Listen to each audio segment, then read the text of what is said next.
All right, our next speaker is Leesa Haapapuro. Leesa is an artist. You can see some of her work around you. She sculpts for the Zoot Puppet Theater and has her studio here at the K-12 Gallery, which you are invited to walk around and check out. Her presentation is entitled Art Making Connections. Thank you, Shana. Thank you. I wish there'd been a K-12 when I was growing up. I wasn't a social kid. I liked spending time alone, reading and drawing, but I didn't like feeling isolated. I used art as a way to connect with other people early on. Soon after that photo was taken, I left for Interlochen, a boarding school for the arts in northern Michigan. My mom didn't even know I'd applied until after I got a scholarship, then on to art schools in Cleveland and Philadelphia. I did mainly performance and installation, much different from public speaking. I loved being an art student, but it did feel sort of self-indulgent, and I wanted to do something less frivolous, so I became a social worker. That lasted about a year, and then I met my husband, Dan Raridan, a writer and a musician, and we decided to stay here in Dayton after visiting his family.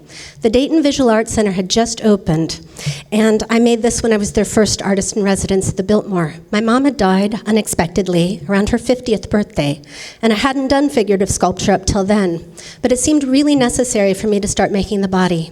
I made a series of plaster mourning figures titled Consolations after a poem by William Stafford. It's part of the Dayton Art Institute's collection. It's usually in storage, but I was able to show it to this homeschool art class from K-12. I've been teaching here for over 20 years. I wandered in when it was on 5th Street, and it was filled with color and life, and I'm glad to be part of it. Back then, I needed balance. I was exhibiting a lot. I love that first sentence. If you haven't seen Leesa Haapapuro's sculptures downtown, you haven't been paying attention. So I started teaching in colleges, and I had access to materials that I hadn't before. That's when I was teaching at Earlham. I was teaching papermaking. And the Reach sculpture was my first public sculpture. I started working at Sinclair, where I had access to fired clay. And this installation was inspired by an Ursula K. Le Guin story that I'd read as a child, The Ones Who Walk Away from a Malice. At the time, on the news, I'd heard about the rat children in Pakistan, and it made an impression.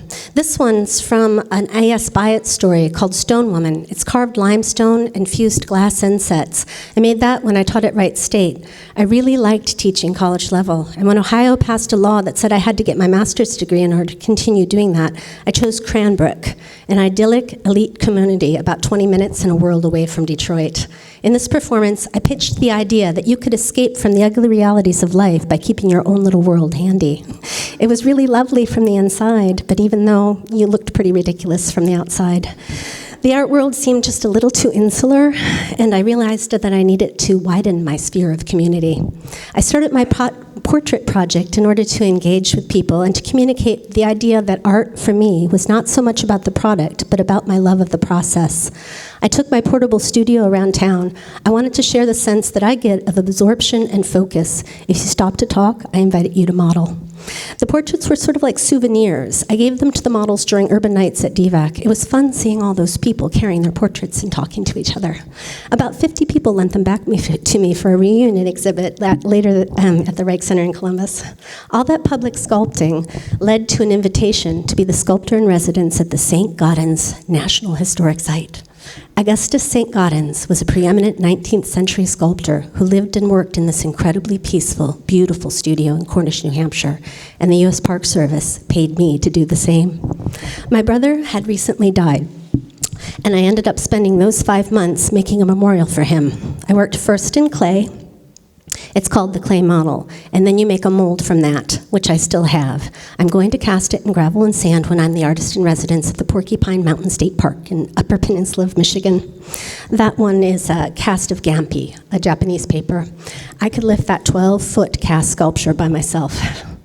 When I came home, I spent a couple months at the Dayton Convention Center, and I invited people to come and participate in the installation. it was the idea of art being a sort of gift, not so much of the thing, but of the experience. I had a hard time giving away elements from this next installation. It was inspired by a Mayan folktale, and I set up a studio at Art Streets in UD, and I hosted daily workshops where people could come and make worry dolls. While you made the figure, you had that time to cathartically worry. Then, when you finished, you had to stop.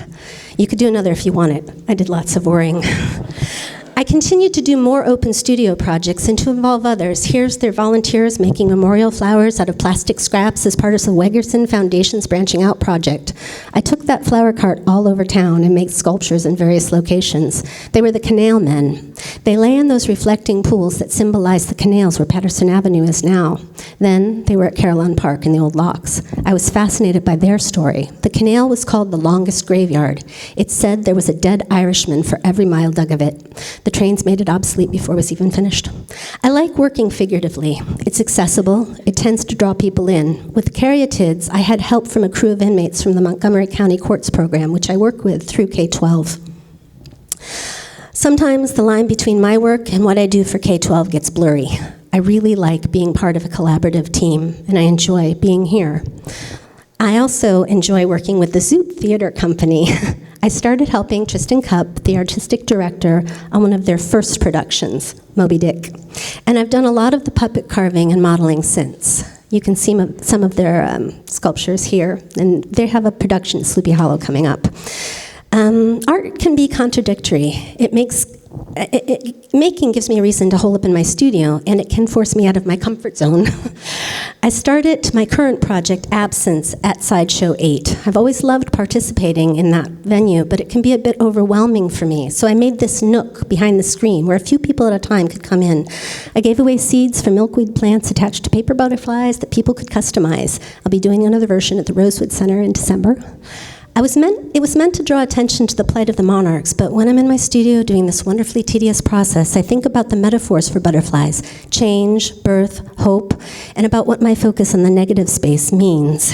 This is the year I turned 50, the same age my mom was when her life ended. I'm not sure what to say about that, but I tend to figure things out, make connections when I'm in my studio.